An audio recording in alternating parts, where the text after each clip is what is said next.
नमस्कार, जय हिंद। मैं हूं नितिन कुमार छारी और आप सभी का वसंत एकेडमी पर एक बार फिर से स्वागत है। दोस्तों, इस लेक्चर के अंतर्गत हमें मुख्य रूप से कोशिका की संरचना और कार्यों को समझना है। ये कोशिका के अंतर्गत तीसरा लेक्चर है। 2 लेक्चर इसके पहले हम आपको दे चुके हैं। यदि किसी व्यक्ति ने उस लेक्चर को नहीं पढ़ा है या बाकी के दोनों लेक्चर नहीं पढ़े हैं तो मैं उसकी लिंक आपको डिस्क्रिप्शन में दे दूंगा। आपको ये दोनों लेक्चर पढ़ लेने हैं जिससे कोशिका के संबंध में बेसिक जानकारी आप तक पहुंच जाए। फिर इसके बाद इससे संबंधित जो आज हम जो पढ़ने वाले हैं वो उसकी संरचना और कार्य को पढ़ रहे हैं और ये लेक्चर भी जो है वो 2 भागों में कंप्लीट होने वाला है, क्योंकि इस लेक्चर के अंदर बहुत सारे फैक्ट आएंगे और इसी एक लेक्चर के अंदर इसको इंक्लूड करेंगे तो ये तकरीबन 1 से 1.5 घंटे का हो जाएगा। फिर मैं समझता हूँ 1-1.5 घंटे लगातार बायोलॉजी को झेल पाना थोड़ा मुश्किल होता है, और वो भी बिना किसी दबाव के। दबाव यानी कि अगर आप क्लासरूम में होंगे तो आप 2 घंटे भी बैठेंगे तो बैठना ही पड़ेगा, है ना। लेकिन आप घर पे हैं, आप कहीं और हैं और फ्री बैठे हुए हैं और आप उस समय अपने समय का यूज़ करके पढ़ रहे हैं तो आपका कभी भी मन ऐसा कर जाएगा कि बस बहुत हो गया, बाकी का बाद में पढ़ेंगे।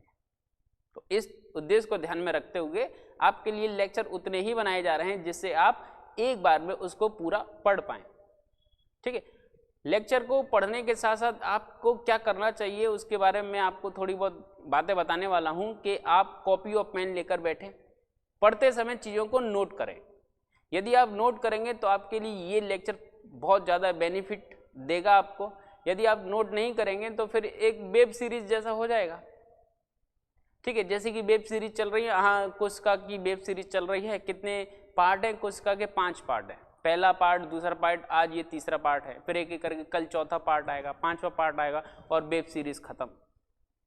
फिर नई वेब सीरीज आएगी ऊतक वाली, फिर उसके बाद नई वेब सीरीज, ऐसे करके वेब सीरीज नहीं है ये लेक्चर है। और लेक्चर को आप उसी प्रकार से पढ़ें जिस प्रकार से क्लासरूम में पढ़ते हैं, जिससे आप इसके अधिकतम लाभ को प्राप्त कर पाएंगे। ठीक है, तो स्टार्ट करते हैं आप आज का लेक्चर। यदि आपको किसी प्रकार की समस्या है विज्ञान से संबंधित तो आप इस नंबर पर फ़ोन लगाकर अपनी समस्याओं के समाधान को प्राप्त कर सकते हैं। ठीक है, तो चलिए आज के लेक्चर के अंतर्गत हम क्या पढ़ने वाले हैं, कोशिका की संरचना और कार्यों को। ठीक है, ये हमारा पहला लेक्चर था जो कंप्लीट हो चुका है और ये दूसरा था।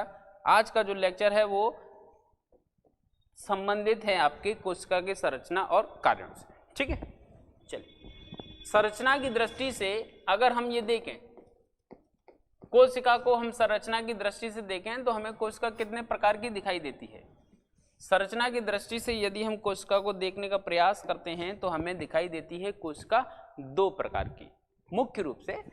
एक होती है आपकी जंतु कोशिका, ठीक है, दूसरी होती है आपकी पादप कोशिका। कौन सी कोशिका है? पादप कोशिका। संरचना की दृष्टि से हमें 2 प्रकार की कोशिका, इसके पहले वाले लेक्चर में हमने कोशिका के प्रकार को पढ़ा था और प्रोकैरियोटिक यूकैरियोटिक 2 कोशिकाएं बताई थी। लेकिन यहाँ पे यूकैरियोटिक कोशिका को ही संरचना की दृष्टि से देखा जा रहा है, जो हमें मुख्य रूप से 2 अलग अलग प्रकार की दिखाई दे रही है। एक जंतु कोशिका दिखाई दे रही है, एक पादप कोशिका दिखाई दे रही है। यदि पादप कोशिका का डायग्राम बनाया जाएगा तो वो कुछ इस प्रकार से कोशिका आपको दिखाई देगी। ठीक है, इसके अंदर एक केंद्रक दिखाई देगा आपको। ठीक है, विकसित है ना, विकसित ही दिखाई देगा। एक कोशिका आपको कुछ इस प्रकार से दिखाई देने वाली है। ठीक है, ये, और इसके अंदर एक केंद्रक होगा। केंद्रक थोड़ा साइड में होगा, है ना, पूरी तरीके से केंद्र में नहीं होगा। और इसके ऊपर आपको एक झिल्ली दिखाई देगी। क्या दिखाई देगी? झिल्ली, इस प्रकार से। इसे हम नाम देते हैं कोशिका भित्ति, यानी कि ऊपर की ओर एक बॉर्डर है और ये बॉर्डर का नाम है कोशिका भित्ति। ठीक है, तो इस प्रकार से 2 कोशिकाएं आपको दिखाई देंगी। ये जो कोशिका है वो है आपकी जंतु कोशिका और वो वाली जो कोशिका है वो है आपकी पादप कोशिका। संरचना की दृष्टि से कोशिकाएं कितनी हो गई? 2 हो गई। अब इन कोशिकाओं के अंदर कौन कौन से भाग पाए जाते हैं, कौन कौन से अंग पाए जाते हैं जिनको हमें पढ़ना है संरचना की दृष्टि से। एक एक करके उन पर चर्चा कर लेते हैं। तो सबसे पहला जो कोशिका में संरचना की दृष्टि से पाया जाता है वो है आपकी सेल मेम्ब्रेन। सेल मेम्ब्रेन को आप प्लाज्मा मेम्ब्रेन भी कहते हैं, कह भी सकते हैं, कहना भी चाहिए, कहने में कोई बुराई भी नहीं है। ठीक है, तो सबसे पहली कोशिका के अंदर जो संरचना पड़ी जानी है वो है कोशिका झिल्ली, ठीक है। दूसरी कोशिका के अंदर जो संरचना पड़ी जानी है वो है साइटोप्लाज्म, कोशिका द्रव्य। ये कोशिका झिल्ली है, ये कोशिका द्रव्य है, द्रव्य है ना, ऐसा द्रव्य ना कि द्रव। ये गलत है, ये सही है। द्रव्य मतलब पदार्थ। कोशिका के अंदर पाए जाने वाला जो पदार्थ है वो कोशिका द्रव्य है। केंद्रक के अंदर पाए जाने वाला जो पदार्थ है वो केंद्रक द्रव्य है, और ये द्रव्य है न कि द्रव। द्रव यानी कि लिक्विड, और यहाँ पे अपन केवल द्रव की बात कर रहे हैं, पदार्थ की बात कर रहे हैं, ठीक है। तीसरे नंबर पे इस कोशिका के अंदर जो चीज पाई जा रही है वो है आपका केंद्रक। केंद्रक यानी कि न्यूक्लियस। तो संरचना की दृष्टि से मुख्य रूप से किसी भी कोशिका को अगर हम देखेंगे तो हमें ये तीन चीज दिख जाएगी। कौन कौन सी दिख जाएगी? पहले हमको दिखेगी सेल मेम्ब्रेन यानी कि कोशिका झिल्ली, जिसे अपन प्लाज्मा झिल्ली भी कहते हैं। दूसरी हमको दिखाई देगी सेल के अंदर पाए जाने वाला एक पदार्थ जिसे साइटोप्लाज्म नाम दिया गया है, और फिर उसके बाद होगा एक केंद्रक यानी कि न्यूक्लियस, ठीक है। अब संरचना की दृष्टि से इसके अंदर एक भाग और पाया जाता है जिसका नाम है कोशिका भित्ति, सेल वॉल। कोशिका भित्ति यानी कि सेल वॉल। संरचना की दृष्टि से मुख्य रूप से किसी भी कोशिका के अंतर्गत हम ये चार भाग देखते हैं। अब किसी भी कोशिका के अंदर देखते हैं, ये बात थोड़ी गलत हो जाती है। क्यों गलत हो जाती है? क्योंकि ये जो तीन भाग हैं ये आपको हर एक कोशिका के अंदर देखने को मिल जाएंगे, लेकिन ये जो भाग है वो केवल और केवल आपको पादप कोशिका में देखने को मिलता है। ये जो आउटसाइड बॉर्डर ग्रीन रंग का बनाया है वो आपको यहाँ दिखाई नहीं दे रहा है। उसका कारण ये है कि सेल वॉल जो होती है, कोशिका भित्ति जो होती है, वो केवल पादप कोशिका में पाई जाती है, जंतु कोशिका में नहीं होती। जंतु कोशिका यानी कि हमारी जो कोशिका है, हमारे अंदर ये सेल वॉल नहीं है। तो कुल मिला के अब कोशिका के अंदर संरचना की दृष्टि से हम देखें तो जंतु कोशिका हो या पादप कोशिका हो, मुख्य रूप से उसके अंदर ये चार भाग पाए जाएंगे। एक भाग होगा सेल वॉल जो केवल पादप कोशिका में होगा, बाकी के तीन भाग जो होंगे सेल मेम्ब्रेन, साइटोप्लाज्म और न्यूक्लियस, वो दोनों के अंदर होंगे, ठीक है। तो अब हम इनको एक एक करके पढ़ना स्टार्ट करते हैं। पढ़ने के पहले थोड़ी चीज और जान लेते हैं, जैसे जो आपकी सेल वॉल है, ठीक है, सेल मेम्ब्रेन है, साइटोप्लाज्म है और न्यूक्लियस यानी कि केंद्रक, ठीक है। ये चार जो हैं वो कोशिका के अंदर पाए जाने वाले क्या हैं? संरचना की दृष्टि से कोशिका के अंग हैं, भाग हैं, जिनसे मिलकर कोशिका बन रही है, ठीक है। केवल पादप कोशिका याद रखना है, केवल प्लांट, फिर उसके बाद प्लांट प्लस एनिमल, यानी कि पादप और जंतु दोनों कोशिका में होते हैं, ठीक है। इतनी चीज समझ में आई कि ये केवल और यहां से परीक्षा में प्रश्न पूछा जाएगा। ये केवल और केवल प्लांट में पाई जाती है, और ये केवल प्लांट में पाए जाने के कारण कोशिका की संरचना थोड़ी अलग हो जाती है, बाकी की सब में पाई जाएंगे, ठीक है। तो चलिए स्टार्ट करेंगे अपना कोशिका भित्ति से। कोशिका भित्ति यानी कुछ इस प्रकार की संरचना आपको दिखाई दे रही है, ठीक है, जो अभी हमने डायग्राम के तौर पे यहाँ पे बनाने का प्रयास किया था अपने हाथों से, जैसा भी बना पाए, ठीक है। लेकिन अगर इसके चित्र को देखोगे तो लगभग कुछ इस प्रकार की चीजें आपको दिखाई देंगी। ये पादप कोशिका के बाहर वाला हिस्सा है जिसे हम क्या नाम दे रहे हैं? Cell wall. अब ये जो सेल वॉल है इसके बारे में कुछ जानकारी आप समझने का प्रयास करें। सबसे पहली बात कि ये जो सेल वॉल है वो बेसिकली किस चीज की बनी है? वो मुख्य रूप से बनी होती है सेल्यूलोज की। मुख्य रूप से किसकी बनी है? सेल्यूलोज। किसकी बनी है? सेल्यूलोज। लेकिन कुछ पादप कोशिकाएं ऐसी होती हैं जिनमें ये सेल्यूलोज की न बनी होकर बनी होती है काइटिन की। किसकी? काइटिन। ज्यादातर सभी कोशिकाओं की, सभी पादप कोशिकाओं की जो कोशिका भित्ति है वो बनी होती है सेल्यूलोज की ज्यादातर। लेकिन कुछ पादप ऐसे होते हैं जिनकी कोशिका भित्ति सेल्यूलोज की नहीं बनी होती, तो किसकी बनी होती? काइटिन की बनी होती है। जिन पादप की कोशिका भित्ति काइटिन की बनी होती है वो पादप क्या होते हैं? परजीवी होते हैं। परजीवी क्यों होते हैं? क्योंकि वो प्रकाश संश्लेषण की क्रिया नहीं कर पाते, यानी कि अपना भोजन स्वयं नहीं बना पाते, दूसरों के भोजन पर आश्रित होते हैं। अपना भोजन स्वयं नहीं बना पाते, दूसरों के द्वारा बनाए हुए भोजन पर आश्रित हैं। जैसे कि हम घर पे जाते हैं और हमें बना बनाया खाना मिल जाता है और अपन चट कर जाते हैं, तो अपन आश्रित हो गए, पैरासाइट हो गए, परजीवी हो गए, ठीक है। लेकिन घर पे जो खाना बना रहे हैं वो स्वपोषी हैं, अपना भोजन स्वयं बना रहे हैं, ठीक है। यानी कि उनकी कोशिका भित्ति काय की बनी हुई है? उनकी बनी हुई है सेल्यूलोज की, और अपनी काय की बनी है? अपनी बनी है काइटिन की, ठीक है। तो ऐसे पादप जिनके अंदर सेल्यूलोज की बनी कोशिका भित्ति होती है वो स्वपोषी होते हैं, अपना भोजन स्वयं बना लेते हैं। और ऐसे पादप जिनकी कोशिका भित्ति सेल्यूलोज की न बनी होकर काइटिन की बनी होती है वो स्वपोषी नहीं होते हैं, परजीवी होते हैं और अपना भोजन स्वयं नहीं बना पाते हैं, दूसरों पर आश्रित होते हैं, जैसे कवक। परजीवी के अंतर्गत यानी कि काइटिन की बनी कोशिका भित्ति अगर किसी में पाई जाती है तो वो है कवक। कवक यानी कि फंगस, ठीक है। और जिनकी कोशिका भित्ति सेल्यूलोज की बनी है, जो अपना भोजन स्वयं बना रहे हैं, उनका उदाहरण है हरे पादप। हरे पादप।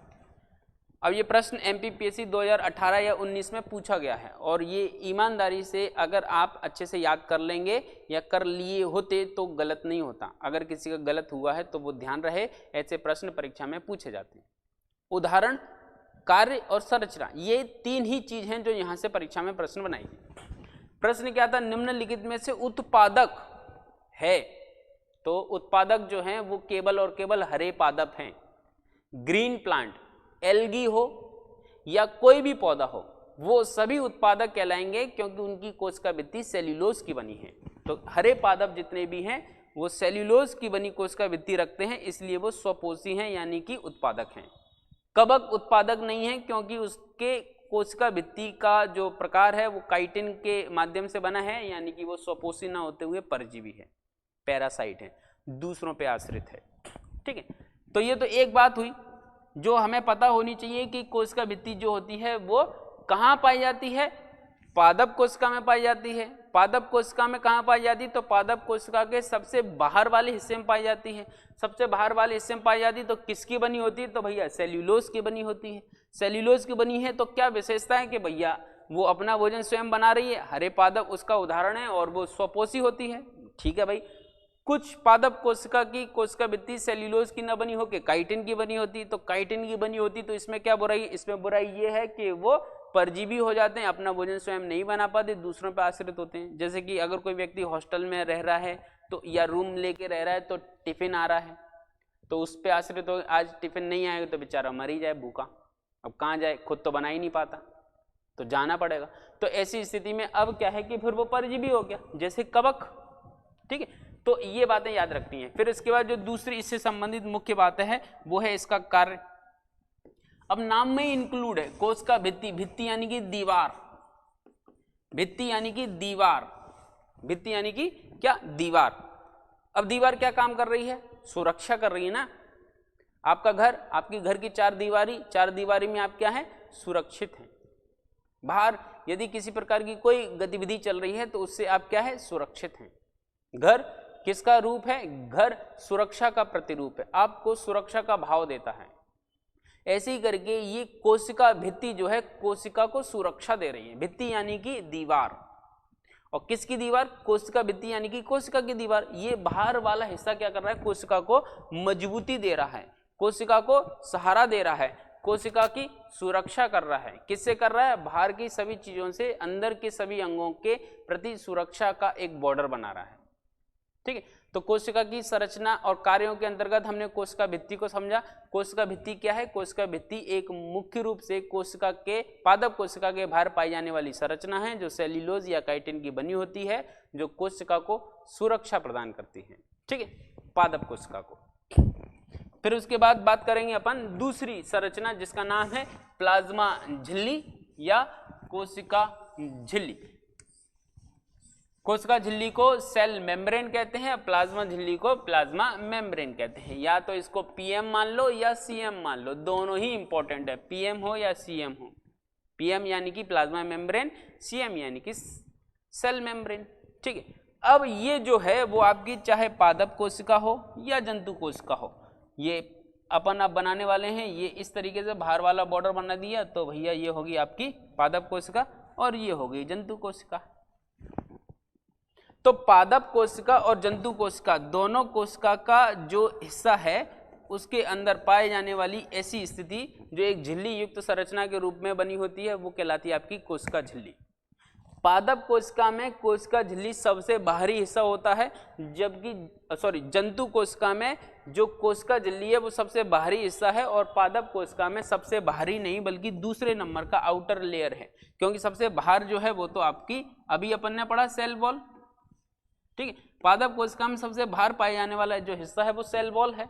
सेल वॉल के अंदर जो पाया जाता है वो है सेल मेम्ब्रेन। पादप कोशिका में भी पाई जाती है, जंतु कोशिका में भी पाई जाती है। ये जो डायग्राम आप देख रहे हैं वो जंतु कोशिका का है, ठीक है। तो पादप और जंतु दोनों कोशिका में पाए जाने के कारण ये दोनों कोशिका के मुख्य अंग के रूप में कार्य करती है।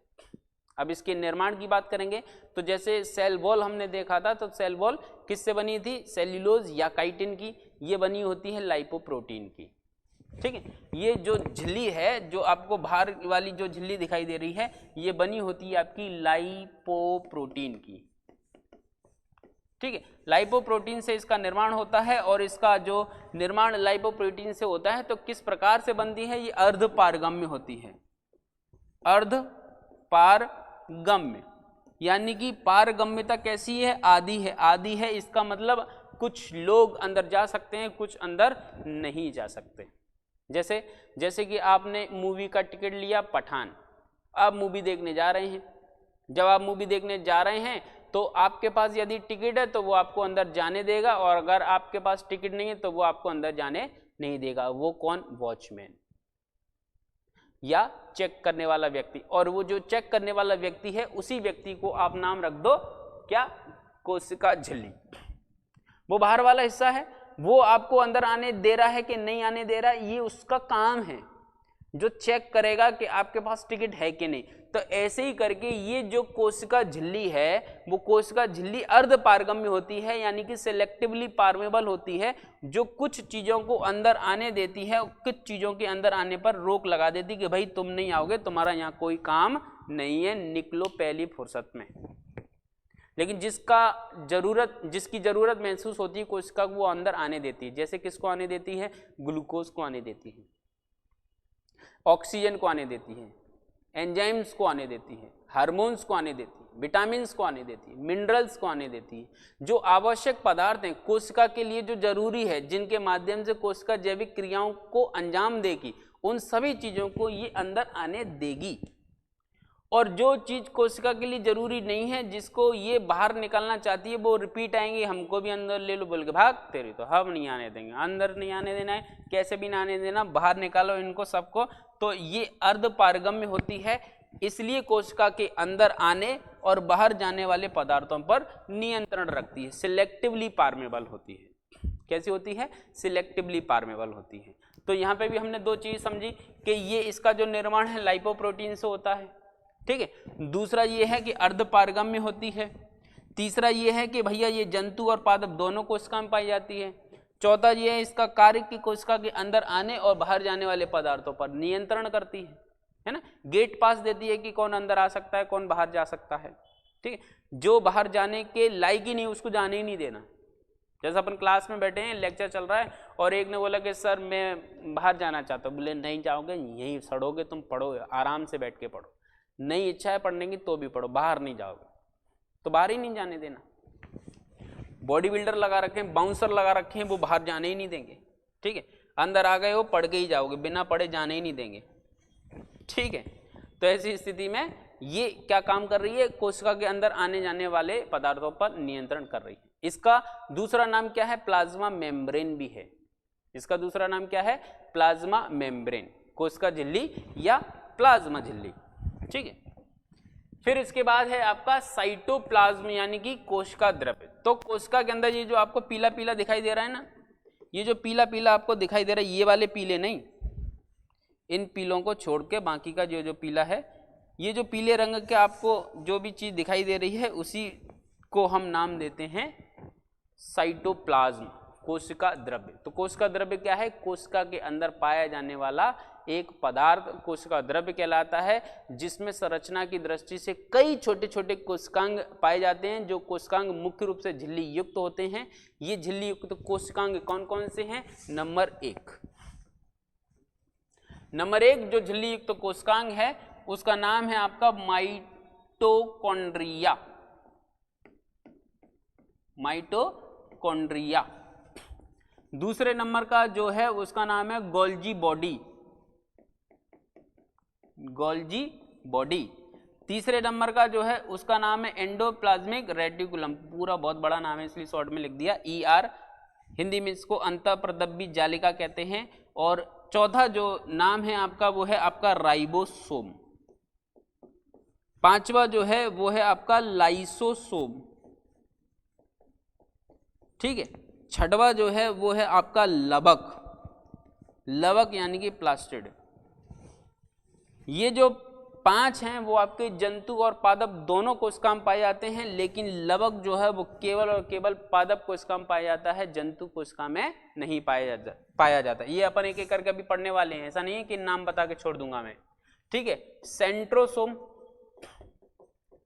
सेंट्रोसोम जो होता है वो केवल जंतु कोशिका में पाया जाता है, पादप कोशिका में नहीं पाया जाता। अगला है आपका रसधानी।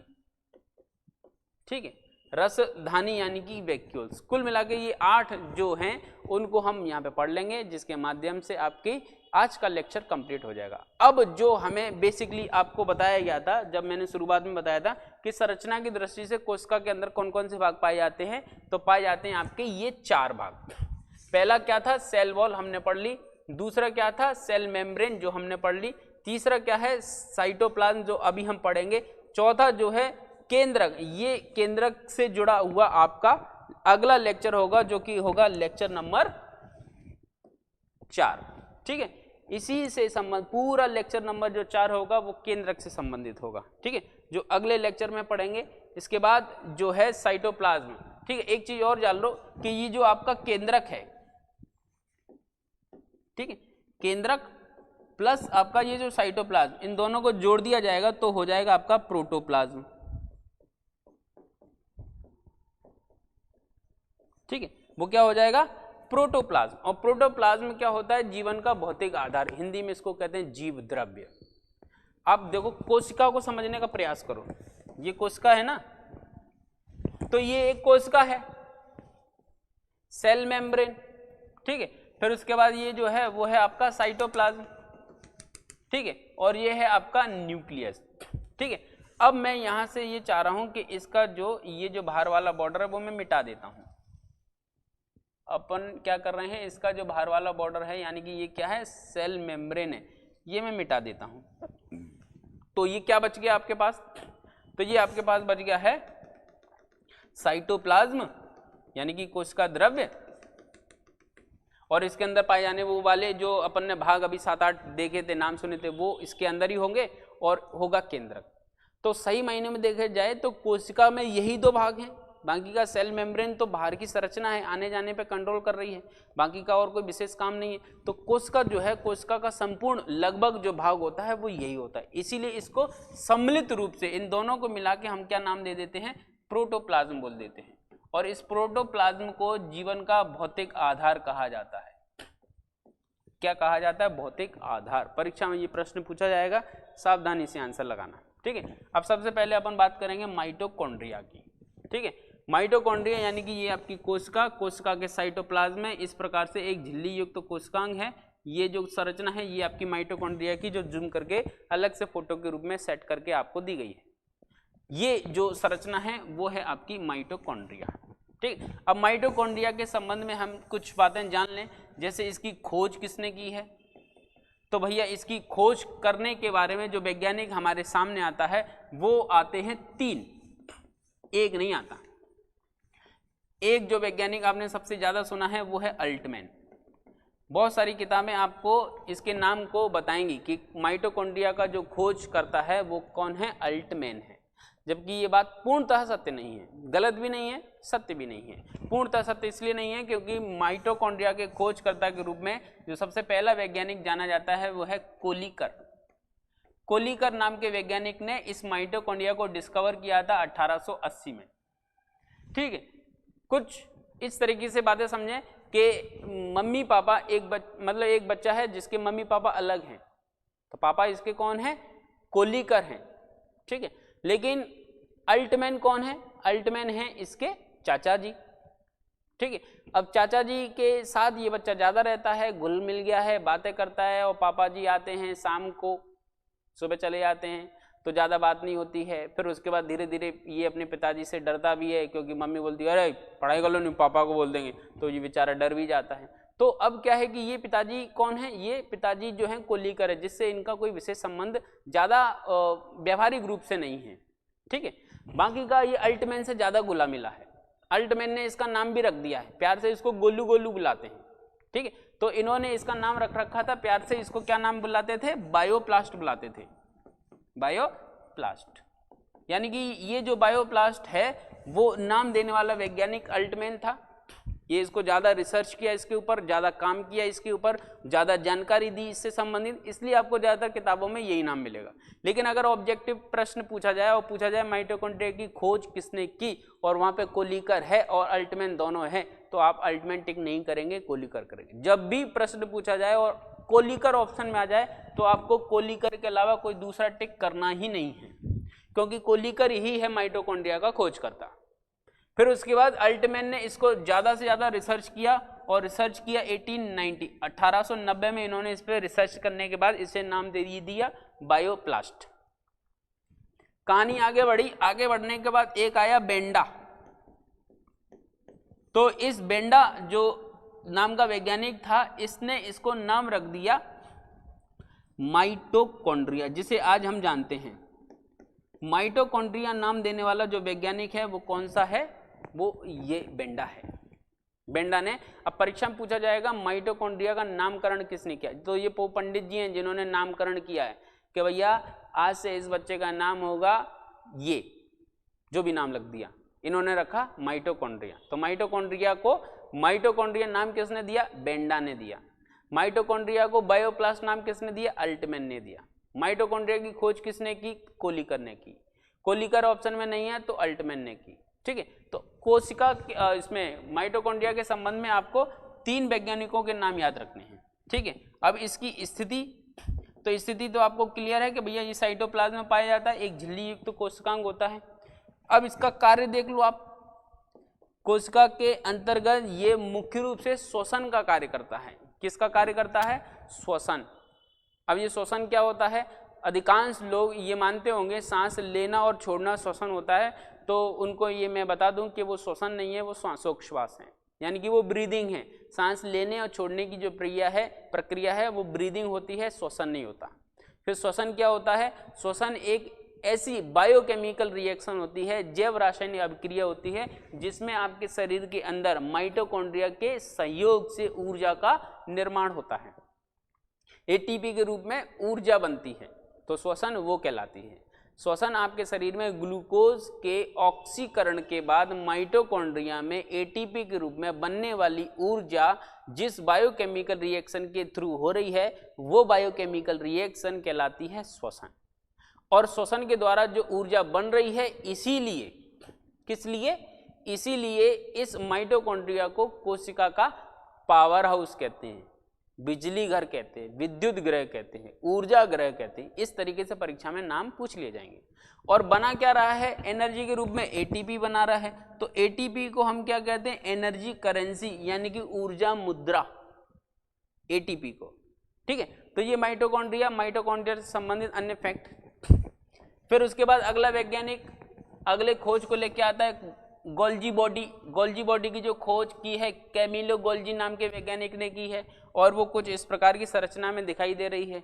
कैमिलो गोल्जी उपकरण के नाम से भी इसको रखते हैं, गोल्जी एपरेटस भी बोला जाता है इंग्लिश में। गोल्जी उपकरण यानी कि गोल्जी एपरेटस, गोल्जी बॉडी यानी कि गोल्जी काय, तो ये चारों इसी के नाम है, 2 हिंदी के 2 इंग्लिश के। खोज करने वाला वैज्ञानिक कैमिलो गोल्जी, इसीलिए गोल्जी नाम रख दिया। ठीक है, 1898 में। ठीक है, अब ये कहाँ पाई जाती है? ये भी सारे के सारे साइटोप्लाज्म में ही होंगे ना। ये केंद्रक है, ये साइटोप्लाज्म है, तो यहाँ पे कहीं कोने में पड़ी रहती होगी, आपने देखे होंगे डायग्राम में। ये यातायात प्रबंधक के रूप में परीक्षा में पूछ ली जाती है। किस रूप में पूछी जाती है? यातायात प्रबंधक, यानी कि ट्रैफिक मैनेजर। रोड पे सिग्नल पे खड़े होते हैं ना, एक को हाथ दे देते हैं रुक जाओ, और इधर हाथ कर देते हैं निकलो निकलो, तो वो ट्रैफिक मैनेजर है। ऐसी करके कोशिका के अंदर ये ट्रैफिक मैनेजमेंट का काम करती है, ट्रैफिक कंट्रोल का काम करती है।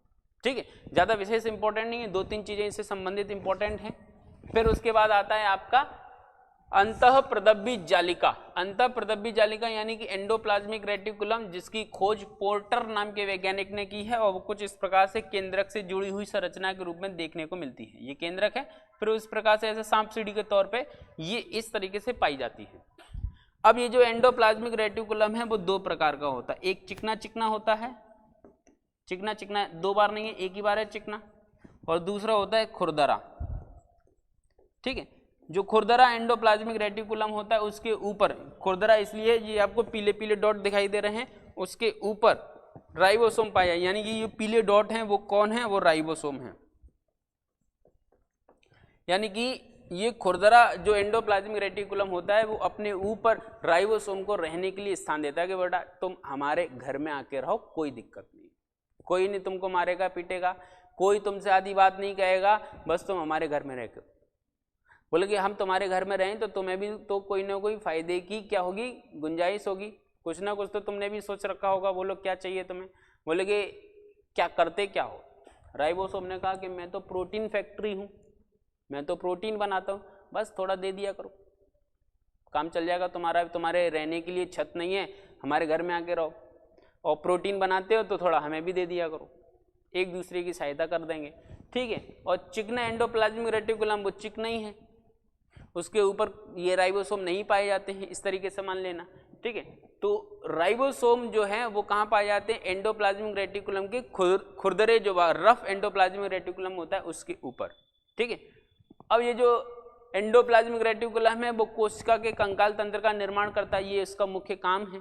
कोशिका के कंकाल तंत्र का निर्माण करना, कोशिका को स्थायित्व देना, कोशिका की संरचना का निर्माण करना, आदि आदि इसके मुख्य काम है। ठीक है, फिर उसके बाद हम बात करेंगे नेक्स्ट, तो नेक्स्ट है हमारा राइबोसोम, जो अभी हमने देखा। इसकी खोज पेलेडे नाम के वैज्ञानिक ने की। पेलेडे या पेलाडे एक ही बात है, इंग्लिश हिंदी का अंतर है। ठीक है, इसको अपन पेलेडे भी लिख देंगे तो अपने को कोई रोक तो पाएगा नहीं, पेलेडे, क्योंकि अपन ने पे या पा पे ए है तो पे है, तो ला पे ए भी ले होगा, पेलेडे। हिंदी में ऐसा लिखा हुआ नाम मिलता है ना, पेलेडे या पेलाडे। तो इसने इसकी खोज की है। राइबोसोम क्या है? तो भैया राइबोसोम आपका प्रोटीन फैक्ट्री है, प्रोटीन का निर्माण करता है, ये इसका कार्य है। ठीक है, अब कुछ चीजों को समझने का प्रयास करना। यहाँ पर एक चीज और मैं बताना चाह रहा हूं कि प्रोटीन फैक्ट्री पूछी जाएगी तो आपको राइबोसोम लगाना है, क्योंकि ये क्या कर रहा है? राइबोसोम प्रोटीन का निर्माण कर रहा है। अब ये पूछा जाए निम्नलिखित में से प्रोटीन के निर्माण में या प्रोटीन संश्लेषण में सहायक है। इस प्रश्न पर ध्यान देना कि मैं क्या कहना चाह रहा हूं कि निम्नलिखित में से प्रोटीन निर्माण में, ठीक है, या प्रोटीन के संश्लेषण में कौन सहायक है? A option, B option, C option और डी ऑप्शन। तो ए पे है आपका राइबोसोम, बी पे है आपका एंडोप्लाज्मिक रेटिकुलम, ये राइबोसोम है, और सी ऑप्शन पे है दोनों, और डी ऑप्शन पे है कोई नहीं, NOTA, none of these above. अब बताइए क्या टिक करेंगे? मैंने ये पूछा है कि प्रोटीन फैक्ट्री कौन सी है, तो आप राइबोसोम लगा रहे हो, कोई दिक्कत नहीं, किसी प्रकार का कोई कंफ्यूजन नहीं। लेकिन मैंने ये पूछा है कि प्रोटीन निर्माण में सहायक कौन है या प्रोटीन संश्लेषण में सहायक कौन है, कुछ भी पूछ लिया जाए। अब ऐसी स्थिति में क्या लगाओगे? तो आपके दिमाग में आ रहा होगा ना, जब प्रोटीन निर्माण या प्रोटीन फैक्ट्री राइबोसोम है तो आंसर राइबोसोम होना चाहिए। नहीं, ऐसी स्थिति में सहायक पूछा जाएगा और ऑप्शन दोनों आ रहे हैं तो आपको दोनों टिक करने हैं। उसका कारण ये है क्योंकि इसके पास रहने को घर नहीं है ना, इस व्यक्ति ने उसको रहने को घर दिया है, तो ये सहायता तो कर ही रहा है ना। तो प्रोटीन निर्माण में सहायक दोनों हैं, इन दोनों के द्वारा प्रोटीन बन रही है। अगर ये रहने को छत नहीं देता, रहने को घर नहीं देता, तो ये प्रोटीन बनाता ही कहाँ? इसको रहने को तो कोई जगह ही नहीं है, इसका घर लुट गया है। तो इस लुटे हुए घर वाले व्यक्ति को रहने का स्थान इस दरिया दिल इंसान ने दिया जिसका नाम है एंडोप्लाज्मिक रेटिकुलम। ठीक है, तो ये प्रोटीन निर्माण में सहायक हुआ कि नहीं हुआ। अब एक प्रश्न और ऐसे ही करके मैं पूछ लेता हूं जो आगे आने वाले समय में आपको क्लियर हो जाएगा। एक होता है आपका आरएनए, केंद्र के अंदर पाया जाता है। ये आरएनए जो होता है ये भी प्रोटीन निर्माण में क्या करता है, आपकी सहायता करता है। ये भी प्रोटीन निर्माण में सहायता करता है। और यदि पूछा जाए निम्नलिखित में से प्रोटीन निर्माण में सहायक है, और तीनों ऑप्शन दिए हुए हैं, आरएनए भी दिया हुआ है भैया, एंडोप्लाज्मिक रेटिकुलम भी दिया है और राइबोसोम भी दिया है। अब क्या टिक करेंगे, तो लास्ट ऑप्शन को ध्यान से देखना, वो दिया होगा उपरोक्त सभी।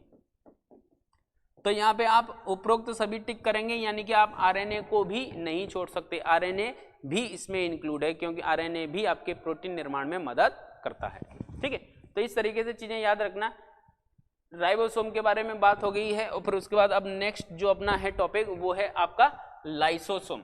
तो लाइसोसोम की खोज जो है वो डी डुवे नाम के वैज्ञानिक ने की है और लाइसोसोम कोशिका के अंदर कुछ इस प्रकार की संरचना में पाई जाती है। लाइसोसोम का जो काम है वो है प्रोटीन का पाचन।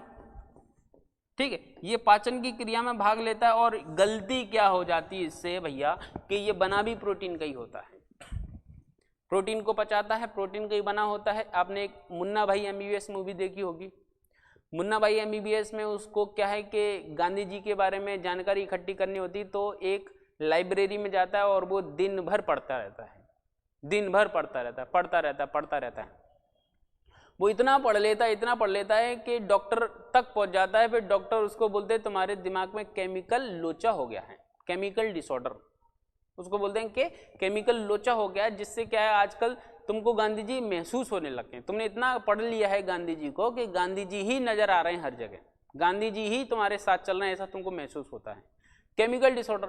तो ये प्रोटीन का ही बना होता है, प्रोटीन को ही पचाता है और थैले जैसी संरचना होती है ना, ये थैला दिखाई दे रहा है आपको, थैले जैसे स्ट्रक्चर में पाया जाता है। तो ऐसी स्थिति में क्या होता है कि ये कभी कभी अपने आप को भी पचा देता है, यानी कि आत्महत्या होता ना। कभी कभी छोटी उम्र के बच्चे लोग डिप्रेशन में आ जाते हैं, या कोई किसी से प्यार कर रहा है तो कोई उसको छोड़ कर चला गया, इस डिप्रेशन में आ जाते हैं। ऐसा नहीं करना चाहिए। बस, ट्रेन और सेकंड ऑप्शन, जो आप लड़के हैं तो लड़की, लड़की हैं तो लड़के, आते जाते रहते हैं। किसी एक के वजह से अपनी दुनिया को खत्म कर लेना कहीं से कहीं तक समझदारी नहीं है। ठीक है, तो ऐसी स्थिति में क्या है कि ये जो लाइसोसोम है ये आत्महत्या कर लेता है। इसीलिए लाइसोसोम को क्या कहते हैं, आत्महत्या की थैली। क्यों कहते हैं, क्योंकि थैले जैसा दिख रहा है। ठीक है, थैला फट गया। ठीक है, तो ऐसी स्थिति में क्या है, ये आत्महत्या की थैली भी कहलाती है, ये उसका दूसरा नाम है। परीक्षा में पूछ लेते हैं कि निम्नलिखित में से आत्महत्या की थैली कौन है, तो लाइसोसोम। प्रोटीन फैक्ट्री कौन है, तो राइबोसोम। ठीक है, तो ये क्या है, ये प्रोटीन के पाचन में सहायक होता है, प्रोटीन का ही बना होता है, कभी कभी, ऐसा हर बार नहीं। ठीक है, तो ये याद रखना है। नेक्स्ट आपका प्लास्टिड, प्लास्टिड यानी कि लवक। ये केवल पादप कोशिका में पाए जाएंगे और इसके पहले जो पढ़े थे हमने, सब जंतु और पादप दोनों कोशिका में पाए जाते हैं, लेकिन ये केवल पादप कोशिका में होता है, जो 3 प्रकार का होता है। पहला होता है आपका ल्यूकोप्लास्ट, ये सफेद रंग का होता है या रंगहीन होता है, हम ये मान सकते हैं, सफेद लिख देते हैं समझने के लिए, बाकी का रंगहीन है। ये है क्रोमोप्लास्ट, ये रंगीन होता है, रंगीन, रंगीन हो गया, रंगीन। और ये होता है हरे रंग का, हरा। ठीक है, क्लोरोप्लास्ट, क्लोरोप्लास्ट कैसा है, हरे रंग का है। क्रोमोप्लास्ट कैसा है, रंगीन है, बहुत सारे रंग अलग अलग प्रकार के, और इनके अलग अलग रंगों के कारण ही फूल पत्ती वगैरह अलग अलग रंग की होती हैं। और ये अलग अलग रंग के या किसी भी रंग के न होने के कारण ये सफेद या रंगहीन होते हैं। ठीक है, केवल पादप कोशिका में पाए जाते हैं। ये मुख्य रूप से जड़ या भूमिगत तने आदि के अंदर पाए जाते हैं। रंगीन जो है वो मुख्य रूप से फल, फूल या रंगीन जो पत्तियां होती हैं उसके अंदर पाए जाते हैं। ये मुख्य रूप से हरे रंग का जो होता है वो पत्ती के अंदर पाया जाता है। ये कुछ जो शाखाएं होती हैं, टहनियां वगैरह जो होती हैं उसके अंदर भी पाया जाता है, जैसे गुलाब की। ठीक है, वो भी हरे रंग की होती है। तो ये 3 रंग के प्लास्टिड होते हैं और ये हमारे अंदर यानी कि मानव या जंतु के अंदर नहीं होते, केवल पादप। अगर हमारे अंदर होते तो हम भी सतरंगी नवरंगी होते, ठीक है। हमारे पैर होते रंगहीन, ठीक है। हमारे शरीर के अन्य भाग होते मतलब ये रंगहीन होता, ये अन्य भाग रंगीन होते और हमारे बाल हरे रंग के होते। जैसा आपने जादू देखा है ना, जादू मतलब कोई मिल गया में, वो हरे रंग का ही होता है, फोटोसिंथेसिस करता था, वो धूप से ही चार्ज हो रहा था, उसको खाने के लिए क्या चाहिए, धूप, ऐसा करके वो बोलता भी था, ठीक है। तो हम भी अगर ऐसे होते, या हल्क देख लो आप, हल्क भी हरे रंग का है क्योंकि उसके अंदर क्लोरोप्लास्ट होगा, मान सकते हैं, बाकी का ये सत्य नहीं है। तो ये अलग अलग प्रकार के, इनमें से कुछ आपको याद रख लेने हैं। ये आपके सामने जो लिखे गए हैं वो लिखे गए हैं आपके क्रोमोप्लास्ट, क्रोमोप्लास्ट, क्रोमोप्लास्ट यानी कि रंगीन नाम का जो प्लास्टिड था वो। अब एंथोसाइनिन नाम का क्रोमोप्लास्ट होने से सेब का जो रंग है वो लाल हो जाता है। सेब लाल रंग का होता है ना, सेब लाल रंग का क्यों होता है, क्योंकि उसके अंदर एंथोसाइनिन नाम का क्या पाया जाता है, क्रोमोप्लास्ट पाया जाता है। अब परीक्षा में यहां से प्रश्न बनेगा, निम्नलिखित में से सेब का लाल रंग है, तो एंथोसाइनिन, लाइकोपिन, जेंथो, ये इस प्रकार के ऑप्शन आ जाएंगे। तो सेब का लाल रंग एंथोसाइनिन के कारण, टमाटर का जो लाल रंग है वो लाइकोपिन के कारण होता है। अब लाल अलग अलग प्रकार का, सेब अलग लाल होता है, टमाटर अलग लाल होता है। लड़कियां इस चीज को ज्यादा बेहतर समझ पाती हैं, नेल पेंट लगाती हैं ना, तो उसके बाद वो क्या बोलती हैं, टमाटो रेड, अलग अलग प्रकार के रेड होते हैं। तो टमाटर का जो लाल होता है वो लाइकोपिन के कारण होता है, और जो आपका सेब का लाल रंग है वो एंथोसाइनिन के कारण होता है। पपीते का जो पीला रंग होता है वो कैरिका जेंथिन के नाम के कैरिका जेंथिन के क्रोमोप्लास्ट की उपस्थिति के कारण होता है, जबकि गाजर का जो हल्का लाल रंग होता है वो कैरोटीन के कारण होता है, और हल्दी का जो पीला रंग होता है वो जेंथोफिल के कारण होता है। तो ये कुछ फैक्चुअल चीजें हैं, आप स्क्रीनशॉट ले लो और इसको उतार लेना। फिर इसके बाद है तारक का यानी कि सेंट्रोसोम। तो ये जो सेंट्रोसोम है वो मुख्य रूप से कहां पाया जा रहा है, आपके केवल और केवल जंतु कोशिका में पाया जाता है। इसकी खोज 1888 में टी बोबेरी नाम के वैज्ञानिक ने की थी। ये केवल जंतु कोशिका में पाया जाता है, जो आपकी मदद करता है कोशिका विभाजन के समय। कोशिका जो विभाजित होती है, कोशिका विभाजन के समय ये जो आपका सेंट्रोसोम है वो इस प्रकार से अलग प्रकार की संरचना का निर्माण करता है, जिससे स्पिंडल फाइबर बनते हैं और धीरे धीरे धीरे धीरे कोशिका विभाजन के चरण को आगे बढ़ा देता है, ठीक है। तो ये केवल जंतु कोशिका में, इसके पहले वाला केवल पादप कोशिका में, ठीक है। फिर उसके बाद है रसधानी, ये दोनों में पाई जाती, अंतर थोड़ा सा अलग है। क्या अंतर है इसमें ये समझ लेते हैं, ठीक है। जैसे कि ये है आपकी जंतु कोशिका और ये है आपकी पादप कोशिका। पादप कोशिका में इस प्रकार से ये बाहर की जो संरचना बन रही है इसको हम कहते हैं सेल वॉल, ठीक है। अब ये केंद्रक है, इधर ये केंद्रक है, ठीक है। अब ये छोटे छोटे से जो गोले बना रहा हूं मैं, ये आपकी इस तरीके से मान लो ये है आपकी रसधानियां, ठीक है।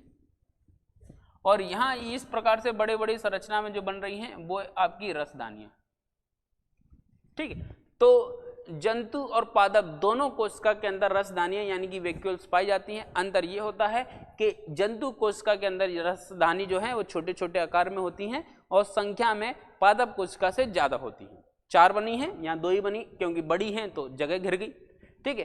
पादप कोशिका में रसधानी जो है वो बड़े आकार की होती है और जंतु कोशिका की अपेक्षा कम होती है, ठीक है। अब रसधानी के बारे में, रसधानी ये धानी है, रसधानी झिल्ली युक्त कोशिकांग होता है, यानी कि ये एक झिल्ली के समान संरचना होती है जो जंतु, कवक, प्रोटिस्टा, जीवाणु और पादप सभी कोशिकाओं में पाई जाती है। यहाँ अपन मुख्य रूप से जंतु और पादप पढ़ रहे हैं, लेकिन इसके अलावा कवक और अन्य जो जीव हैं उनकी कोशिकाओं में भी पाई जाती, परंतु पादप कोशिका में इनकी संख्या कम और आकार बड़ा होता है, और जंतु कोशिका में इसका आकार छोटा और संख्या ज्यादा होती है, ठीक है। तो ये इस प्रकार से आपको दिखाई देती, चूंकि ये जंतु कोशिका इसलिए छोटे आकार में यहाँ पे आपको दिखाई दे रही है। ठीक है, तो लगभग हमने आज सारी चीजें इस लेक्चर से संबंधित कंप्लीट कर ली। इसके बाद एक चीज और बच गई है कोशिका की संरचना और कार्यों के अंतर्गत, वो है आपका केंद्रक। तो केंद्रक के लिए हम नेक्स्ट लेक्चर के अंतर्गत बात करेंगे। इस लेक्चर में आज इतना ही कंप्लीट करते हैं। अब हमें इजाज़त दे दिए, और इसके साथ साथ इससे संबंधित जो PDF नोट्स होंगे वो आपको अगले लेक्चर में मिल जाएंगे। अभी तक जितने भी हमने लेक्चर लिए हैं, ठीक है, चाहे वो जीवन की उत्पत्ति हो, जैव विकास हो, ठीक है, और जो भी हमने लेक्चर लिए हैं वो सारे लेक्चर की जो PDF फाइल है वो आपको अगले लेक्चर के अंतर्गत ये बता दी जाएगी कि आपको कहाँ पे ये लेक्चर की PDF नोट्स मिलने वाले हैं। ठीक है, तो नेक्स्ट लेक्चर में मुलाकात होगी, केंद्रक पढ़ेंगे। तब तक के लिए जय हिंद। यदि आपको लेक्चर पसंद आया हो तो लाइक और शेयर जरूर करें, और अभी तक किसी ने चैनल को सब्सक्राइब नहीं किया है तो सब्सक्राइब भी करें और बेल आइकन को टिक भी कर दें। जय हिंद।